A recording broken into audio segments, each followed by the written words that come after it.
સિયા રામ જય જય રામ રામ સિયા રામ જય જય રામ.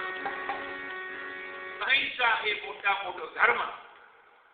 અહિંસાને કોઈ હિંસા ન કરવાની.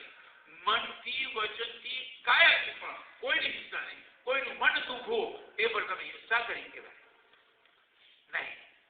કોઈનું મન ન દુખો એ અહિંસા છે, એ ધર્મ છે. અને પર નિંદા અગન વરિષ્ઠ. કોઈની તમે નિંદા કરો. નિંદા અને ટીકામાં ફરક છે, યાદ રાખજો. ન હોય ને તમે ઊભું કરીને એટલે બધું તમે એનું પિક્ચર બાળી લાવો એ નિંદા છે. પણ કોક માણસ ને તમે ઓળખી ગયા કે આ ગુરુ બનાવવાને લાયક નથી, અને તમે જો તમારા છોકરાને સજગ કરો કે ઘરમાં સજગ કરો કે કોઈને, તો એ નિંદા નથી. જે તમે જોયું સત્ય એ તમે એની પાસે પ્રગટ કર્યું. દાખલા તરીકે તમારી આંખમાં મોતિયો છે, તમે સ્પષ્ટ દેખાતું નથી. ડોક્ટરે મોતિયો દૂર કર્યો તો એ સ્પષ્ટ દેખાવાનું છે. તો સતી આંખે તમે આંધળા રહેશો. અને ગુરુ બનાવ્યા ન ફાવ્યા. ગુરુ બનાવ્યા પછી જોયું નહીં કે ગુરુ કેવો છે. ફક્ત કપડા જોયા, ફક્ત વાણી સાંભળી, પણ જયારે અંદર રહેવા ગયા ત્યારે ખબર પડી કે આ તો પિશાચ. ગુરુના બાને આ તો બહુ ખોટા કામ કરે છે. તો ઘણા કે ગુરુ બદલી શકાય? અરે ખોટી બસમાં બેઠા હો તો બસ બદલાય કે ના બદલાય? તમે ખોટી બસમાં બેસી ગયા છો. જવું છે તમારે લોંગ આઇલેન્ડ, અને તમે એવી બસ પકડી લીધી કે એ બસ લોંગ આઇલેન્ડ થતી નથી. કોઈ કે ઉતરી જાવ જલ્દી, ક્યાં ખોટી બસ ગયા. તો આપણે કહીએ ના ના અમે તો બેસીશું, એ બસ છોડી દેવાય. એ જેને ગુરુ માન્યા પણ ખબર પડી કે આ ગુરુ તો ઓહો બરોબર નથી. ગુરુ ગુરુ ઠેકાણે હોવો જોઈએ. શ્રોત્રિય હોય, બ્રહ્મનિષ્ઠ હોય, સદગુરુ હોય, એને ગુરુ કહેવાય.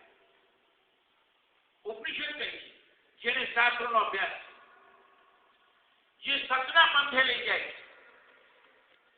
એને તમે ગુરુ બનાવી શકો. અને જેની નિષ્ઠા બ્રહ્મમાં છે, who has got full faith in God is called બ્રહ્મનિષ્ઠ. આજે તમને બ્રહ્મનિષ્ઠ ઓછા મળશે, ધનનિષ્ઠ મળશે. જેમની નિષ્ઠા ધનમાં છે. એક સંત આવ્યા અમેરિકામાં, હોટલમાં ઉતર્યા, દર્શન કરવા છે ને, આ જાઓ.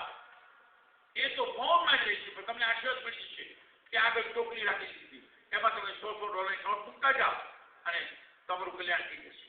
આ ધનનિષ્ઠ કહેવાય, બ્રહ્મનિષ્ઠ ન કહેવાય. ધન હરે ચોખ્ખો ના હરે. આખા એવા ગુરુ કલ્યાણ શું કરે?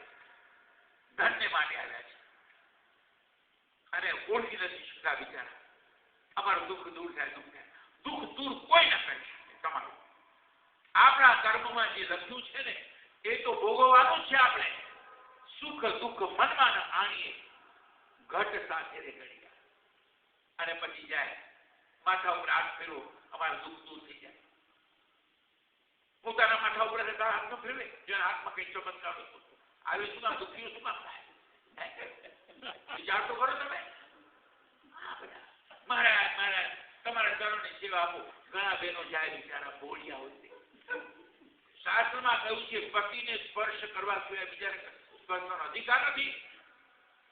જો સ્પર્શ કરવો હોય પગ દબાવો તો ધણીને દબાવો ને, ધણીનું ગળું દબાવો, કોકના દબાવો.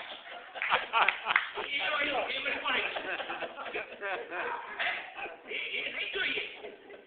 અરે હવે આવા માણસો જો મળી જાય તો પછી આપણે આંખ ન ખોલી તો શું કરીએ? તો એને નિંદા નહીં કહેવાય. એ નિંદા ખોટી તક કરો. કોઈ માણસ બિચારો સાવ નિર્દોષ છે અને તમે એના ઉપર ગમે તેવા આક્ષેપ કરો ને એના ચારિત્ર હીન છે એવું તમે કહી એને ખંડન કરી, તો એ તમે એની હત્યા કરી કહેવાય. એ મોટા મોટું પાપ છે. માટે એ પાપ નહીં કરવાનું. શું ગુરુજીએ 7 પ્રશ્ન પૂછ્યા છે, અને એ પ્રશ્ન પૂછ્યા પછી ખરેખર જે ખુલાસા કર્યા કાકનું શું છે એ આપણે સાંભળ્યા. આજે ત્રીજો દિવસ ને પહેલેથી મેં નક્કી કર્યું આ 7 ઈમેલમાં નક્કી કર્યું હતું રાકેશભાઈ સાથે કે આ રીતે આપણે કરીશું. એટલે લોકોને કંઈક જાણવા મળે. મને ખૂબ આનંદ.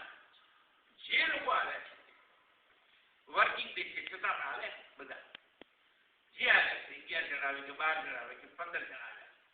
I don't see for the mark Sidhu mark Sidhu કે બાપ જે હંમેશા ઉદય શુક્લાજીનો પ્રેમ એ જ હોય, બિંદુબેનનો પ્રેમ એ જ.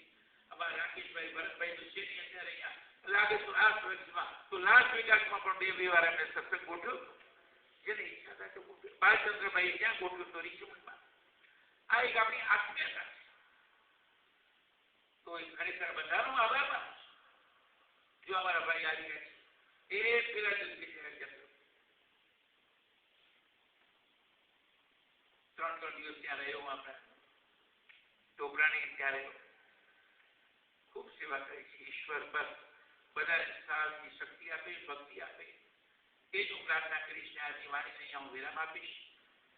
આવતીકાલે તો વળી પાછી જાઉં છું લોંગાઈ ગઈ અને 15મી તારીખે પનામા જાઉં છું. ત્યાંથી જઈશું શિકાગોથી જોર્જિયા, જોર્જિયાથી બીચ આપણે વર્જિનિયા બીચ. આ રીતે પ્રોગ્રામ ગોઠવાયા છે. 12 તારીખ સુધીના પ્રોગ્રામ બધા ગોઠવાઈ ગયા છે.